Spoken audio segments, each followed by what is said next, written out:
What's up, everybody? Welcome back to the show. My name is Adam. I am your host. So on today's episode of the podcast, I'm going to be talking about a chart that I saw on Instagram that had to do with a concept that kind of has to do with like companies and stocks. And I thought it was pretty interesting how this person kind of used it in a sports card sense. Now, I've seen Upside Show, I've seen them post about that they use this strategy when they're investing in cards, when they're looking for undervalued cards. But if you're watching this on YouTube, you'll probably see this chart that I'm talking about, because I'm going to use the chart as basically the main image for the video.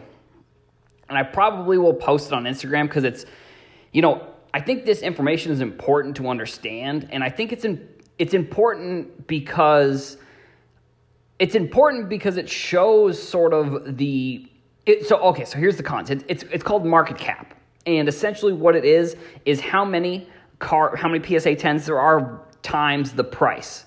And so the account is SARFA _ sports cards. It's SARFA _ sports cards. That's the account with the post, which I found. And there wasn't really necessarily anything on this chart that I found super surprising. So all the cards are going to be Prism, except for LeBron and Kevin Durant, which are using their Topps Chrome PSA 10s as their card for this. I don't know if it's like an exercise or for the data, essentially. And if you're looking at this, you'll notice that the top two players and cards on this chart are the LeBron James 2003 Topps Chrome, and then the number 2 is going to be the Luka Doncic Panini Prism from 2018. And you'll also notice that those two cards dominate this chart. You'll also notice that the Ja Morant and Zion Williamson are both on this chart. Actually, I'm just going to go in order of how the chart, and if you're looking at the chart, obviously you're seeing this, but if you're listening to the podcast, this is how the chart looks. So you've got LeBron James, number 1. Price is going to be $9,575 with a population of just over 2,000, which the market cap ends up being $19 million for total market cap for that specific card. And then you got Luka Doncic, which is $1,300, and then there's 14,000 of his PSA 10s, which brings his market cap to $18.8 million, which is about $1 million less than LeBron in total value of his cards in the market compared to the LeBron card.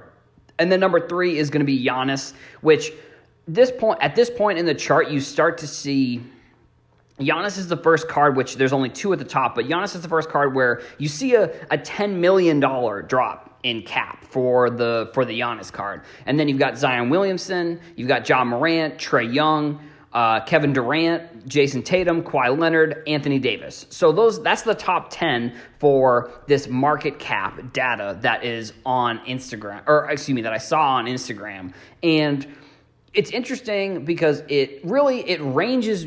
I think all the cards on there make sense, because if you were to say what are the most popular cards right now, I would say those 10 are probably the most popular. Like I can't think of any other cards that would be on this list that weren't included. And the market cap itself obviously goes down because like with Giannis, his card costs $3,400. There's 2,300 of his cards, which gives his market cap around $8 million. And then I'm just going to go down the list, and it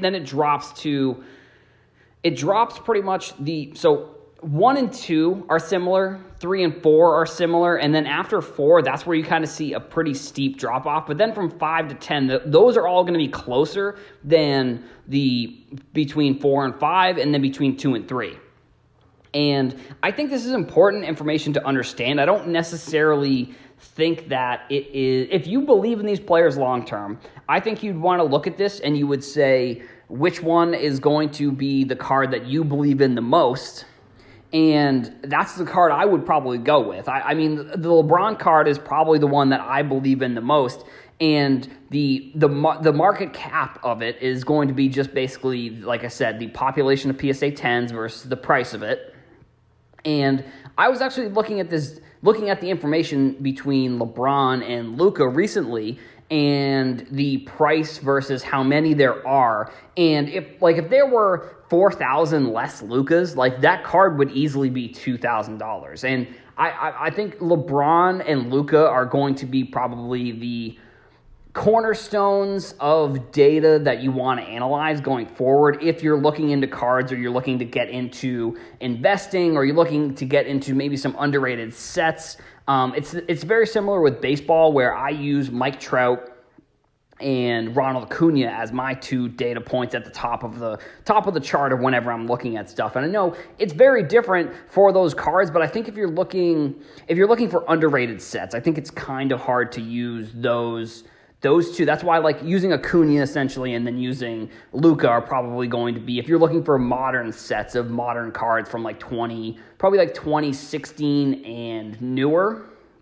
I would be using the Luka and the Acuna in baseball to try and base whatever type of hypothesis you're trying to make off of that data. And then if you are looking at like older cards, the Trout is obviously a good one, and then the LeBron is obviously a good one as well. And when I go back even farther, when I'm going back before LeBron, before Trout, I'm still using those two pieces of data as important pieces, because if I'm looking at a card of a player that's older that I want to invest in, basically I'm going to look at what sets are around some of the most popular players that are either in the league right now, and that are the superstars of the league. So for like LeBron James, I'll kind of give you a little bit of a mindset here that I was going through. So last summer, I was looking at Kobe cards, and I don't have to tell you what happened with those cards, because I don't think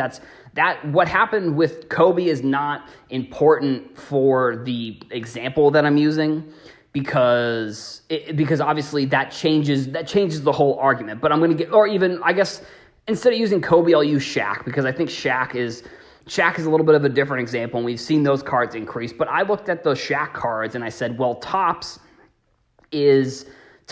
was one of his rookie cards. He has a multitude of different ones. And I think the Topps and then Upper Deck, I think, are the two in my mind for Shaq that are probably the most important from 92. And I look at that because, or at least I came to that realization, hypothesis, like kind of concept, was because I looked at what the brands that are around now that are still exist that were around back then. And that's why like Topps and Upper Deck, those main base cards, I thought were the most important cards. Like you could look at any of those cards. And I think even using this market cap data, when you're looking at any player in general, like you could look at the Shaq card, because there are so many different cards, and that's where I would then try and maybe find the market cap data. And I think another piece of information that I think would be important on this chart would be the percentage, would be a percentage of market cap. So it would be like if you're using LeBron or Luka, saying the LeBrons there's 7 times less LeBrons than there are Lukas, and the price of it's roughly around the same. Because when I was doing the original data, I was using 1,400 and then 10K were the two price ranges that 14K? No. I was using 10K and 1,400 for the Luka, 10K for the LeBron. Those were the numbers that I was using when I was doing the data myself and trying to figure out, like, because there's so many Luka cards, and at what point, I keep thinking this too, like at what point do we hit like a limit with how many Luka cards there could be that are graded? Because because you look at how many cards overall are graded for Luka, and I mean that's in like the 20,000 range. So you think at what point, like what could be the total print run for any of these cards? And like the other kind of interesting piece that I talked about on a podcast maybe last week, I think, was the PSA data. That there was the 14,000 PSA 10 Lukas, and then there was roughly around 3,000 PSA 10 Jason Tatums. And I looked at that data and I said, well, so I'd be interested to know, and I know Panini will never tell us this, I'd be interested to know if there was a 7% or 7x increase in how many base cards were printed for each player. And I think that, I don't know. I mean, I think that's kind of an interesting piece of information that we'll obviously never know, but like, I think it was gradual, and I don't know if, I think it's a combination of a couple things of why we saw such a large increase, why we saw a kind of a steady, like I would say there was a steady increase / the numbers kind of stayed the same for quite some time for Prism cards. And I know this isn't part of the market cap information, but why I think we saw such a steady increase versus the increase that we saw from Tatum to Luka, I think it was because of grading, first of all. I think grading, people saw what would happen. And I think the Tatum number is actually going to go up significantly. I would say, I think in the next year or two, I wouldn't be surprised if I think it was 3,400 Tatum cards. I wouldn't be surprised if that got into the 5,000 or 6,000 range, because Tatum, even though if you're a Celtics fan, Tatum was one of the most popular players, but before the start of last season, he was just one of the other players that wasn't Luka in the league, like when it came to sports card collecting. He was good, and I thought as a Celtics fan, I thought he had the potential to be a superstar type player, and he's going to be signing a max contract probably either this offseason or next offseason, kind of depending on how the Celtics want to treat this. But if you look at Tatum's cards versus some of the other players from 2015, 2016, and then from his draft class in 2017, they kind of were all around the same skill level and popularity within the hobby. And I think this past year, we really saw Tatum take that big jump into one of the top players in the league. So that's why I think it's important, like looking at this data, I think he is on this list. 34. So actually, I should have said it was 4,000. So, because that's what this data says here for the population. And it's still, his cards are only around $620. And this is kind of where I think the market cap is important, but I don't think it's as crucial when you're looking at player to player. I think it's more important for if you're finding all of the market cap for all of the cards of the players. And it's kind of a similar concept that I've actually talked about in the past, using the percentage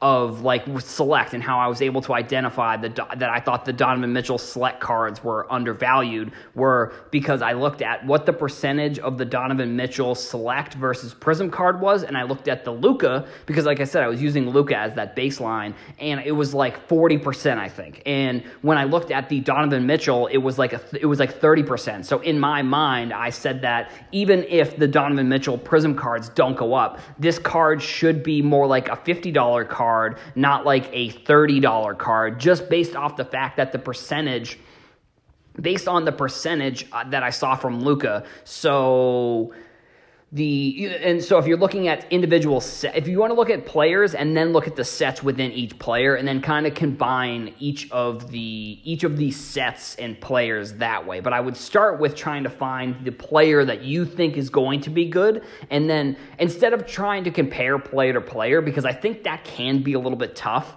I think it can be harder to say that a player you think is going to be underrated than looking at a set and saying the set is going to be underrated. Because if you believe in the player itself, but if you look at a player like Tatum and you like his hoops card, if you look at the percentage, and I'm making these numbers up, I don't know what they are off the top of my head, but if you're comparing the Luka Prism and then the Luka hoops card, if there's like I don't know what the percentage, if there's like a 60% difference between prices, like if the hoops card is 60% of the Prism card, and I don't think that's what it is. If you look at the Tatum card and you say, oh, well, I like Tatum, and his hoops card is right now so maybe it was in the other direction. I'm not 100% sure of the direction, but if the Tatum Prism card is, let's say, it's 600, and then I think right now the Luka hoops card I think is around 150. If you think that if there is, and I don't, like I said, I don't know off the top of my head what these numbers would be. If there is a larger gap between Luka, I think that kind of determines that a set would be underrated. And that's one way to use this market cap to say, and this would be one where you take all the players' cards that you think are the important sets of a certain player, and you look at the market cap, and then you compare that market cap to a Luka or to a Trey, if you like Trey a lot. And that's how you can use this market cap system to find underrated cards, which, it's very similar. It's almost exactly the same as kind of what I use to figure out the Donovan Mitchell cards. So that's, I think it's important to look at this data, but I don't think it's the end all be all comparing players this way, especially when you look at the fact that like the LeBron and the Luka card are clearly 1 and 2 compared to the Giannis and the Zion, and then you look at like Zion and Giannis, and then they're much higher than like a Trae Young or a Ja Morant. But I don't think anything on this list necessarily was super surprising to me when I looked at it and I was looking at prices compared to population and looking at this cap, the cap rate that essentially was made by the person that made this chart. But I do think it's an important number to have in your mind, and I would say it's almost okay. So, and I would say it's important.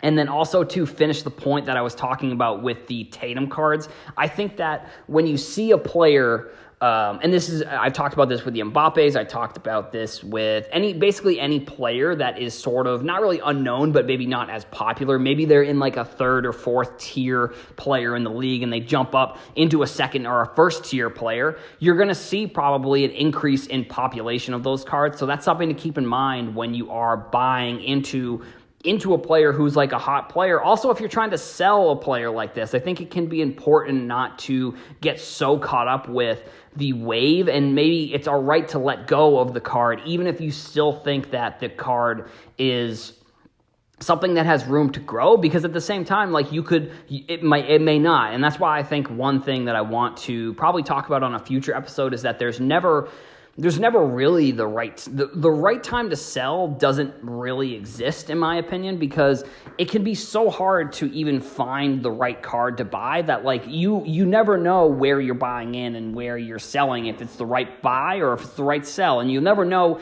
until 4 or 5 years down the road. And that's why it's also important to remember, if you're buying, you can have the mindset where you're kind of wanting to flip it in maybe a few months, but I think it's also important to recognize that if you're investing your money significantly into a player that is good and you believe in long term, it should be like a 5 to 6 and then maybe even a 10-year hold for this player if you think that they're a Hall of Famer. Now, I'm not here to say whether a crash is possible or whatever, and I don't think that's a whole nother conversation for another day, but like I do think that these top players, and it's maybe even another reason why it can be risky to buy into newer rookies or players that aren't as established, because the top players will hold a lot of value for the long term, where some of these newer players, they may not. And I think using the market cap with your own kind of with your own intuition, I think is kind of the way to go if you are looking to get into any of these cards. And that's all I've got for today's episode. So I want to thank you all for listening. If you're watching this on YouTube, I want to thank you as well. We've started uploading these episodes to YouTube. If you are listening on iTunes, you want to go leave a review, I would really appreciate it. If you want to follow on TikTok, Twitter, Instagram, YouTube, Reddit, all those places on social media, I'm all over the place. So if you want to go follow me there, I really appreciate that as well. Thank you all. I will see you in the next episode.